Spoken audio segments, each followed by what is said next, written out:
my soul to stay, and nothing's gonna take it away. Joy down in my soul, I'm gonna let this feeling take control.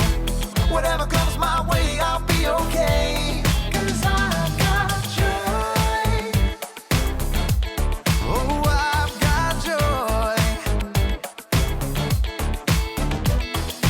Come sunshine or rain, when things don't go my way, still my joy can stay, 'cause you give me blessings every day. I've got joy down in my soul, I'm gonna let this feeling take control. Joy down in my soul to stay, and nothing's gonna take it away. Joy down in my soul, I'm gonna let this feeling take control. Whatever comes my way, I'll be okay, 'cause I've got joy. Oh, I've got joy. You fill my heart with hope. You're everywhere I go. So even if I'm feeling low, I still got this one thing, this I know. I've got joy down in my soul, I'm gonna let this feeling take control.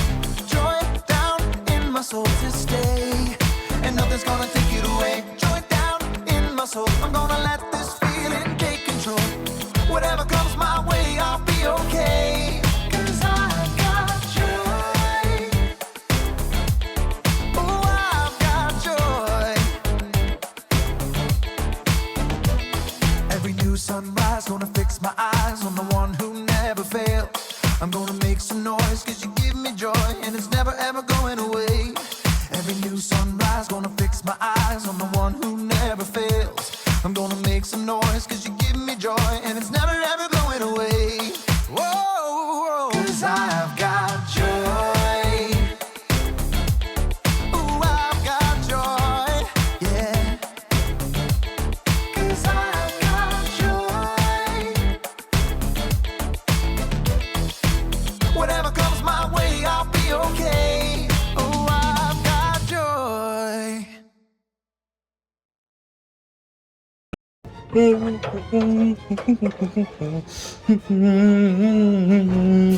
Oh, hey! Welcome to Story Lab.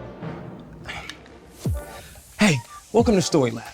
This week we're talking about joy while we take a look at the best way to love others well.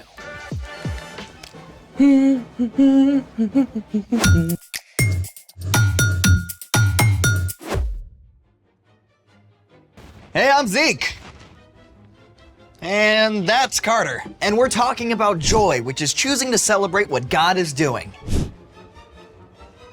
Carter. What? Oh! Hey, I'm Carter. I already said that. And we're talking about... Yep, already did that. Sorry, I just got a little carried away. You wanna let us in on your tunes? Sure thing. Ooh. What is this? Tchaikovsky's 1812 Overture. Oh, I didn't know classical music was your jam. Yeah, well, this piece uses live cannons. Wait, what? Hold the bus. Live cannons? The composer Tchaikovsky wrote this piece of music to celebrate a victory in battle. The orchestra actually used cannon blasts as part of the music, and churches rang their bells too. That's insane. I gotta hear it again.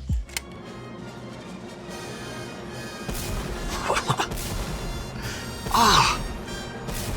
So do orchestras still use actual cannons when they play this piece? Sometimes if it's outside, but a lot of the time they just pop a balloon or use a pre-programmed electronic drum pad. Yikes! I guess that's one way to celebrate. I've got a better way we can celebrate. I'm in. How do you feel about confetti? Positive! Well, that was positively underwhelming. You can't just toss confetti, you have to launch it. Ah, I see where this is going. Let's make it! You only need a few basic supplies to make a confetti launcher. AKA confetti cannon. We've got a plastic syringe, tubing, construction paper, tape, And lots of confetti. Step 1. Cut a square piece of construction paper and cut a curve on one end. Then roll it into a funnel shape so the narrow end can just fit over the plastic tubing. Tape the funnel securely.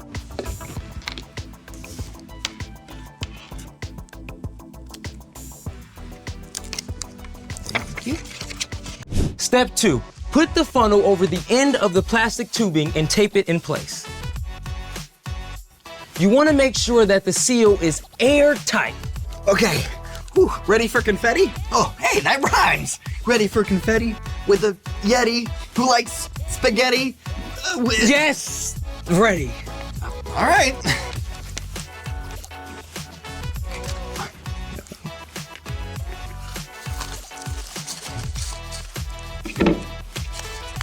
Okay. Confetti at the ready. Then cue the music. Here goes.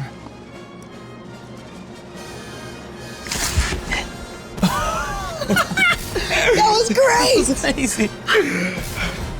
Let's see it again.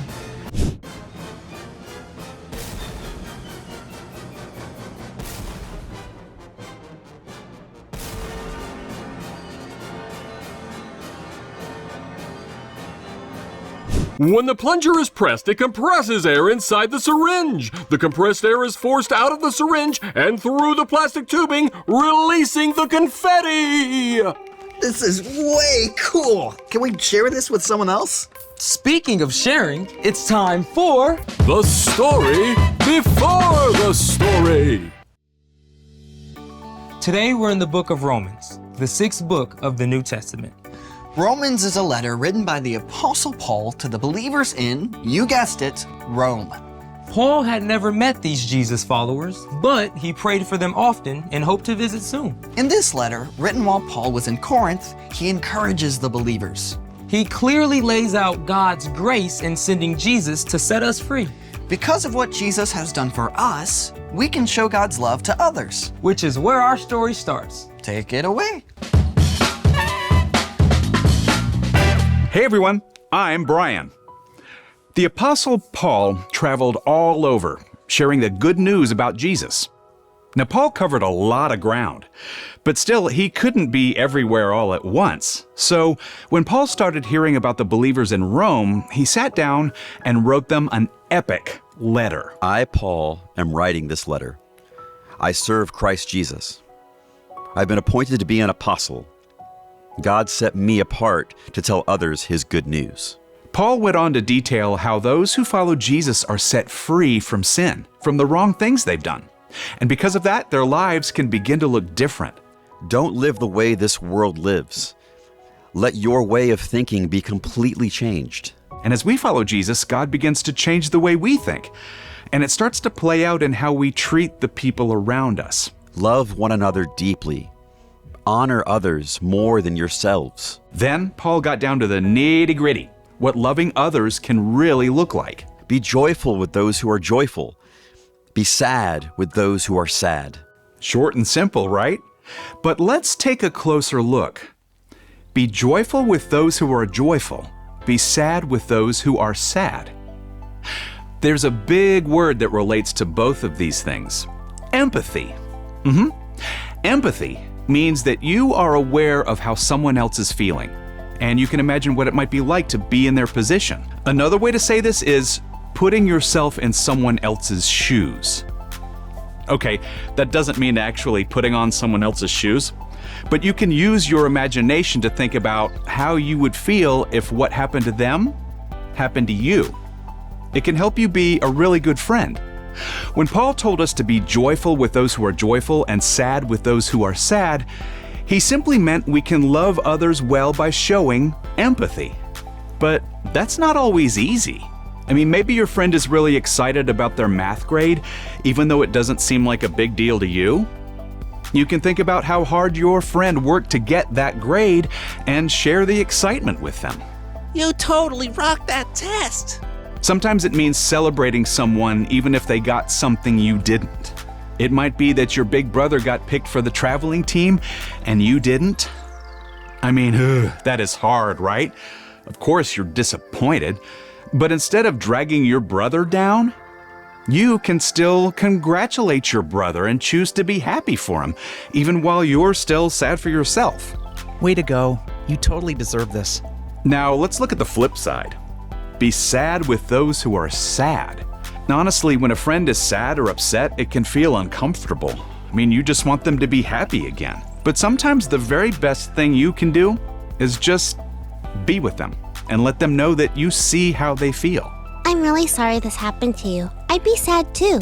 In fact, sometimes people need somebody to be sad with them for a while so that they're able to be happy again later. Having empathy is not always easy, but it is a skill that you can learn.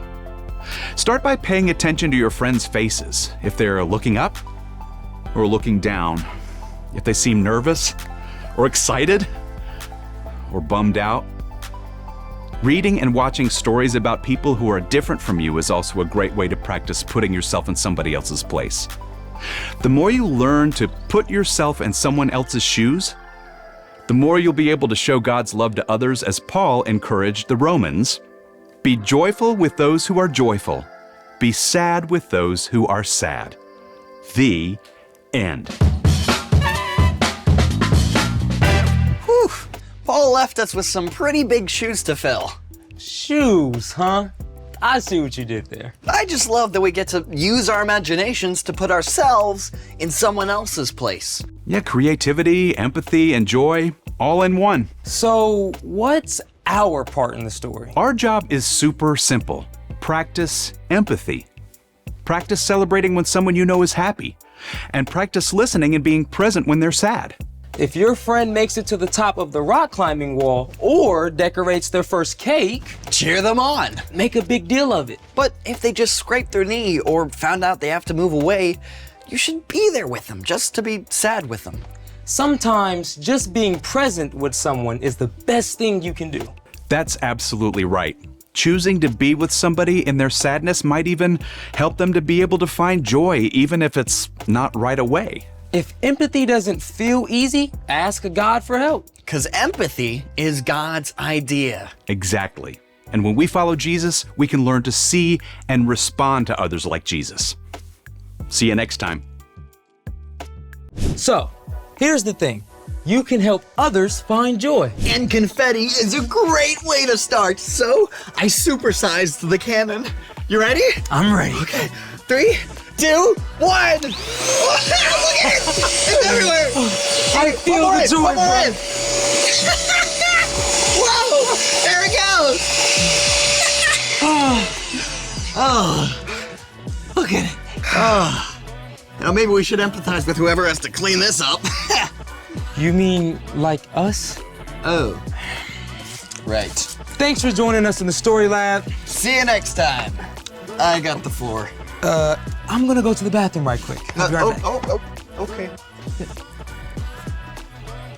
You leaving this for me to do? What'd you say?